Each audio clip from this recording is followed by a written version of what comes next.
السلام علیکم پیارے بچوں، میں ہوں قاسم علی ترابی، آپ کا اردو کا معلم۔ جیسے کہ ہم نے اس سے پہلے جماعت ہفتم کے اردو کے سبق نمبر 3 کا مطالعہ یعنی طب نبوی کا مطالعہ کیا تھا۔ اب ہم چلتے ہیں اس کی مشق کی طرف اور دیکھتے ہیں کہ اس میں کون کون سے سوالات کیے گئے ہیں اور پوچھے گئے ہیں اور ان کو حل کرتے ہیں۔ تو چلتے ہیں مشق کی طرف۔ مشق: سبق کے مطابق درست جواب کے گرد دائرہ لگائیے۔ بلغمی کھانسی کو دور کرتا ہے پھلوں کا جوس، پانی، سرکہ، شہد۔ درست جواب ہے شہد۔ شوگر کے مرض میں فائدہ ملتا ہے پھلوں سے، گوشت سے، سرکے سے، گندم سے۔ درست جواب ہے سرکے سے۔ نبی کریم صلی اللہ علیہ وآلہ وسلم پسند فرماتے تھے میٹھی اشیاء، نمکین اشیاء، کھٹی اشیاء، مسالے دار اشیاء۔ درست جواب ہے میٹھی اشیاء۔ حجامہ سے شفا ملتی ہے بخار سے، زکام سے، سر درد سے، بہت سی بیماریوں سے۔ درست جواب ہے بہت سی بیماریوں سے۔ بخار میں استعمال کرنا چاہیے دودھ، دیسی گھی، جو کا ہریرہ، گوشت کا سالن۔ درست جواب ہے جو کا ہریرہ۔ سوال نمبر 2، درج ذیل سوالات کے مختصر جوابات تحریر کیجیے۔ شہد کے کوئی سے 2 فوائد لکھیے۔ جواب: شہد کے استعمال سے بلغمی کھانسی اور اسہال کی بیماری میں شفا ملتی ہے۔ طب نبوی صلی اللہ علیہ وآلہ وسلم کے مطابق بخار کو کیسے دور کیا جا سکتا ہے؟ جواب: جو کا ہریرہ استعمال کرنے سے بخار دور ہو جاتا ہے۔ نبی کریم صلی اللہ علیہ وآلہ وسلم کے بتائے ہوئے طریقے کے مطابق پانی پینے سے کیا فوائد حاصل ہوتے ہیں؟ جواب: اس طریقہ کار سے معدہ ٹھنڈا نہیں ہوتا اور حرارت باقی رہتی ہے۔ انسان کو صحت مند اور تندرست رکھنے والی چند غذاؤں کے نام لکھیے۔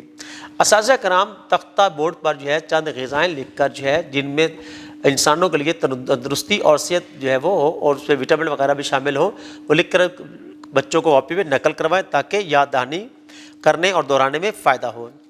سوال نمبر 3، درج ذیل سوالات کے درست جوابات تحریر کیجیے۔ حجامہ کروانے کے فوائد کو مختصر بیان کیجیے۔ اساتذہ کرام تختہ بورڈ پر اس سوال کا جواب وہ تحریر کریں جو صفحہ نمبر 17 پر درج ہے۔ کسی وبائی مرض کے پھیلنے کی صورت میں کیا کرنا چاہیے؟ حدیث مبارک کی اس روشنی میں بیان کیجیے۔ اساتذہ کرام اس سوال کا جواب جس طرح کی صفحہ نمبر 16 پر درج ہے اس کو تختہ بورڈ پر لکھ کر بچوں کو کاپی پہ نقل کروائیں تاکہ انہیں یاد کرنے اور دہرانے میں آسانی رہے۔ زبانی اظہار: سبق طب نبوی صلی اللہ علیہ وآلہ وسلم غور سے سنیے اور آپس میں بات چیت کے بعد سبق کے اہم نکات کو بیان کیجیے۔ اساتذہ کرام بچوں کو اس سبق کے اہم نکات وہ کاپی پہ درج کروا دیں یا کتاب کے اوپر وہ انڈر لائن کروا دیں تاکہ بچوں کو یاد رہے کہ اس میں اہم نکات کیا کیا ہیں۔ سبق طب نبوی صلی اللہ علیہ وآلہ وسلم کے اہم نکات سنیں اور اساتذہ سے بات چیت کے بعد بتائیے کہ طب نبوی صلی اللہ علیہ وآلہ وسلم کی روشنی میں ہمیں صحت مند رہنے کے لیے کن غذاؤں کا استعمال کرنا چاہیے۔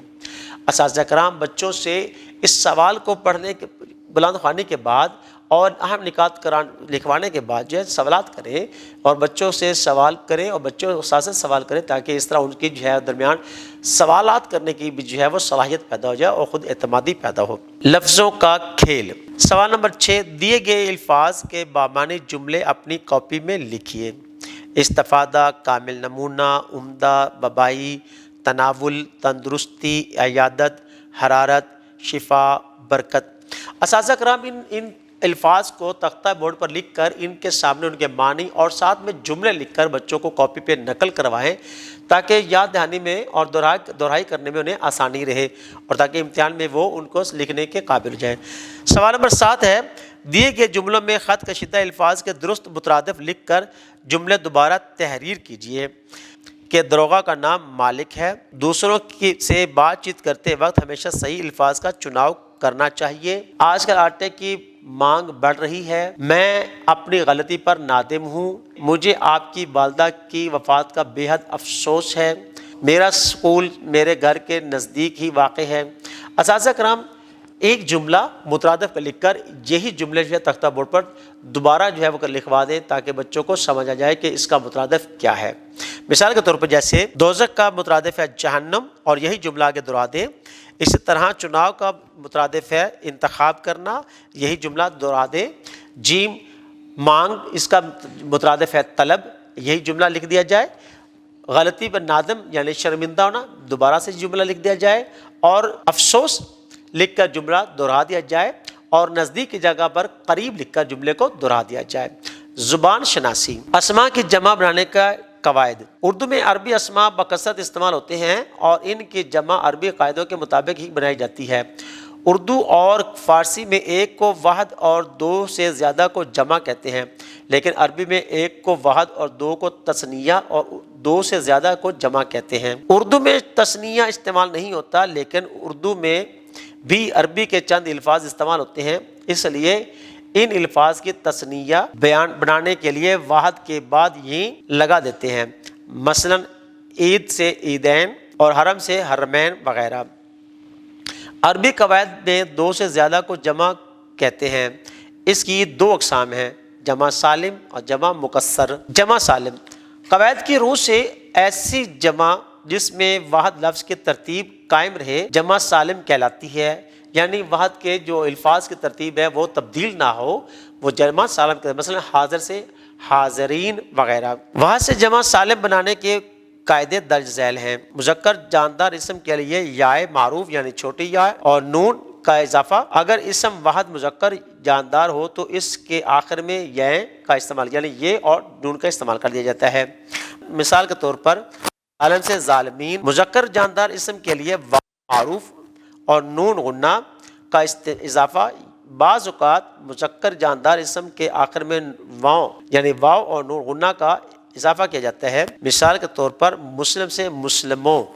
بے جان اسم کے آخر میں تے یا ہے کو ختم کر کے الف اور تے کا اضافہ۔ اگر اسم واحد بے جان ہو تو اور اس کے آخر میں تے آتا ہو تو ان کو گرا کر الف اور تے کا اضافہ کیا جاتا ہے۔ مثال کے طور پر برکت سے برکات۔ کچھ اسماء کے آخر میں الف اور تے کا اضافہ اگر اسم واحد مذکر یا مؤنث دونوں میں کچھ بھی ہو تو بعض صورتوں میں اس کے آخر میں الف تے کا اضافہ کر کے جمع سالم بنائی جاتی ہے۔ مثال کے طور پر تکلف سے تکلفات۔ جمع مکسر۔ جمع مکسر وہ اسم جمع ہے جس میں واحد کی اصلی صورت قائم نہیں رہتی بلکہ حروف کی ترتیب تبدیل ہونے کے ساتھ ساتھ ان میں اضافہ یا تخفیف بھی ہوتی ہے، مثلا حکم سے احکام۔ سوال نمبر 8 ہے، دیے گئے موضوع الفاظ کا استعمال کرتے ہوئے جمع مکمل کیجیے۔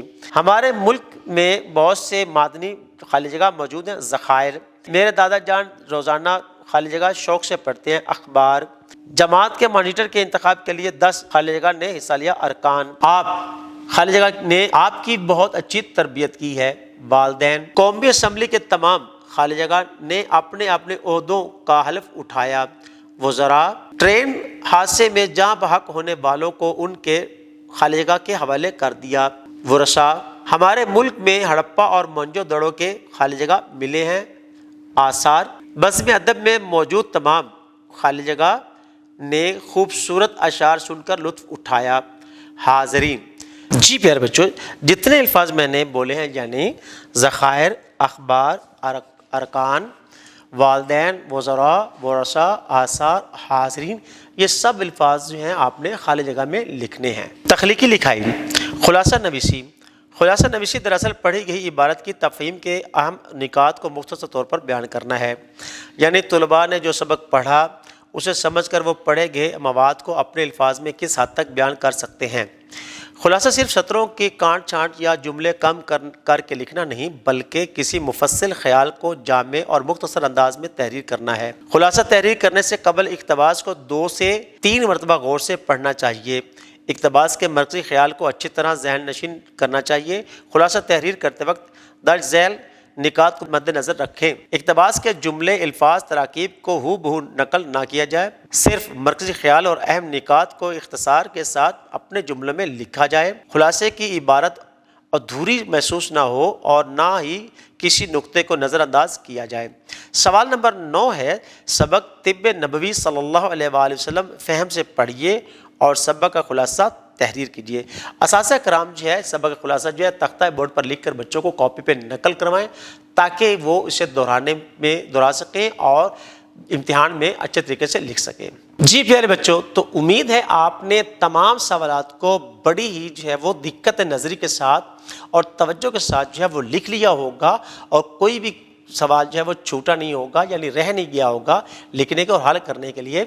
ٹھیک ہے، امید ہے اب آپ کو کسی قسم کی جو ہے پریشانی نہیں ہوگی. آپ اسے گھر بیٹھ کر بڑی اچھے امیدگی کے ساتھ اور اچھے طریقے کے ساتھ جو ہے وہ حل کر سکتے ہیں، یاد کر سکتے ہیں، دہرا سکتے ہیں. اس کے بعد ہم ملیں گے ایک نئے سبق کے ساتھ، ایک نئی جو ہے ویڈیو کے ساتھ. تب تک کے لیے اپنا خیال رکھیے، اجازت دیجیے، اللہ حافظ.